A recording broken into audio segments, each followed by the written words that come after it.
Você é nosso seguidor da página do Facebook, nós estamos aqui conversando com o Miguel, que é biólogo aqui da 7ª Regional, e agora nós vamos saber um pouquinho mais da questão prática e ao mesmo tempo técnica do mosquito Aedes aegypti e como que funciona o ciclo da dengue.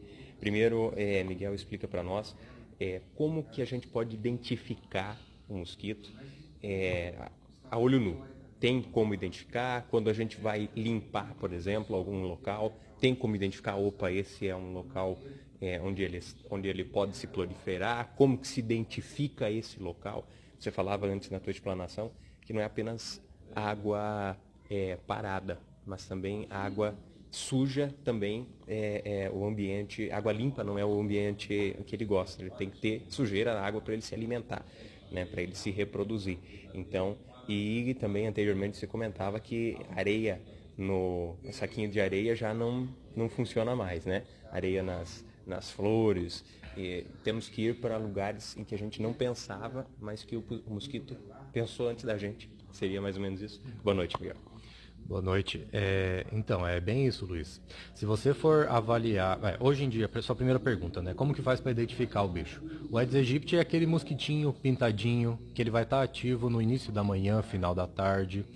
Claro que existem outros mosquitos pintados que não são Aedes, mas via de regra, se o mosquito é pintadinho, ele tem essa atividade no início da manhã, final da tarde, a gente já pode praticamente bater um martelo que se trata de um Aedes aegypti.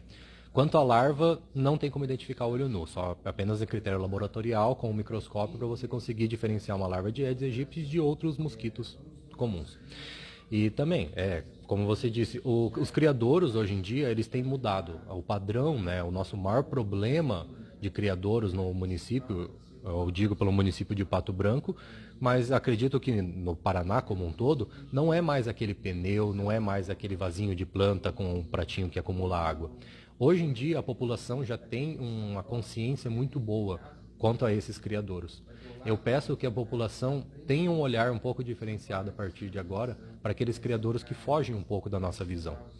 Por exemplo, calhas. Hoje em dia, o município de Pato Branco, a maior densidade de criadouros que nós temos em Pato Branco são as calhas. Então, calhas, placas de sinalização de trânsito também, a prefeitura já tem um trabalho de tampar essas placas, né? Mas aquele ferro, aquele mastro da placa também é um local onde acumula água. Às vezes, se você tem na sua casa uma cerca que seja de ferros tubulares verticais, se sair a tampinha, aquele ferro também vai acumular água, também se torna um criadouro. É muito comum também, apesar de a gente bater muito nessa tecla das caixas d'água, hoje em dia as caixas d'água elas têm tampa. O problema é que às vezes o ladrão, o extrusor dela ali, está exposto. Então ela continua aberta da mesma maneira. Então esse tipo de criadouro agora está se tornando o nosso maior problema. É esse criadouro que eu peço para a população ter uma visão diferenciada. Olhar como o mosquito, os locais ali que o mosquito vai procurar, que é um local mais escondidinho, com menos ação humana, menos interferência humana. Esses locais que você vai encontrar ele. E essa história de que o Aedes aegypti só se reproduz em água limpa, também já se sabe que não é mais verdade. Até mesmo pela lógica. A larva do Aedes aegypti ela precisa se alimentar de alguma coisa.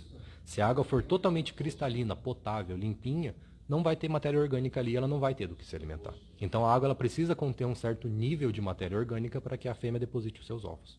Perfeito. A partir disso, quando a gente vai fazer a limpeza, a gente vai então procurar esses locais de possíveis focos. Quais são as dicas de limpeza prática? Você falava ali, a gente comentou antes, pode-se usar o cloro, mas o cloro ainda assim não é tão eficaz, né?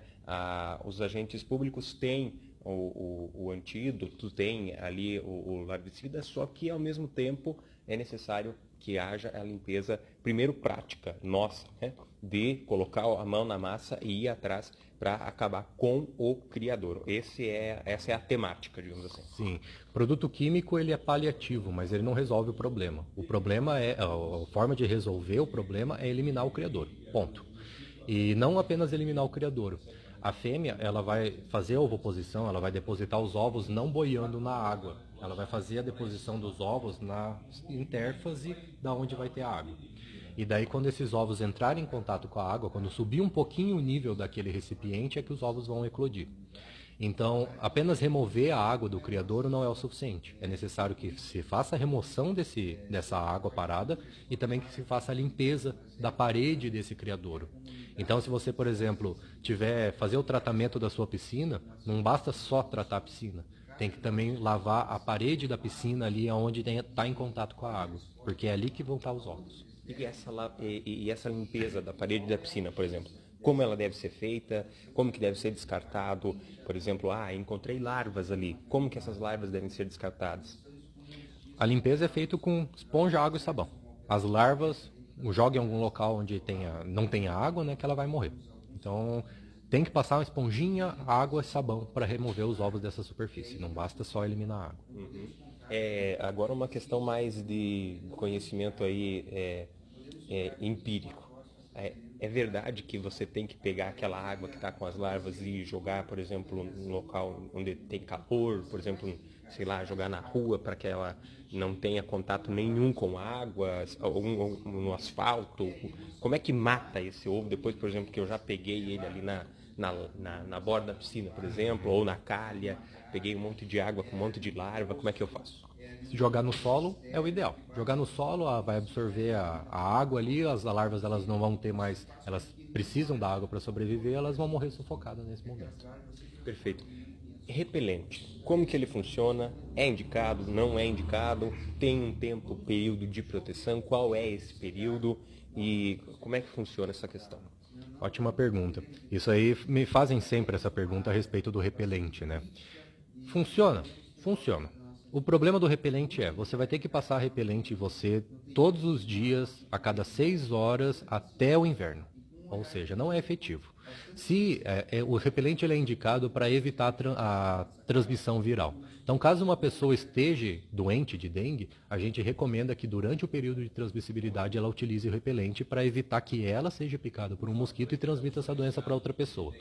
Mas você simplesmente acreditar que por passar repelente você estará protegido, eu acredito meio temerário, porque você não vai manter esse cuidado durante todos os dias, a cada 6 horas, fazer a renovação desse produto. Então ele funciona sim, ele evita que você seja picado, só que o custo disso, até mesmo pela saúde, porque o repelente nada mais é do que um produto químico, você vai estar passando isso, tomando banho disso todo dia, eu acho que não é a solução. Perfeito.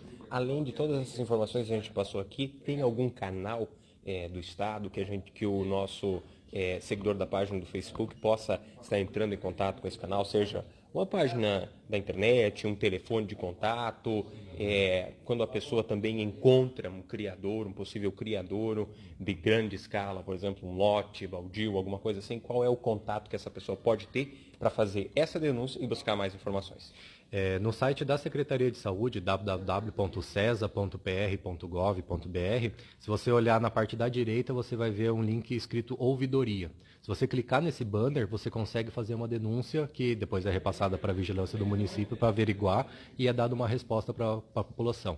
E caso tenha alguma dúvida a respeito de Aedes aegypti, também pode ligar na 7ª Regional, 3309-2400 e pedir para falar comigo, Miguel, biólogo lá da Regional, que eu vou tentar esclarecer qualquer dúvida que a população tem.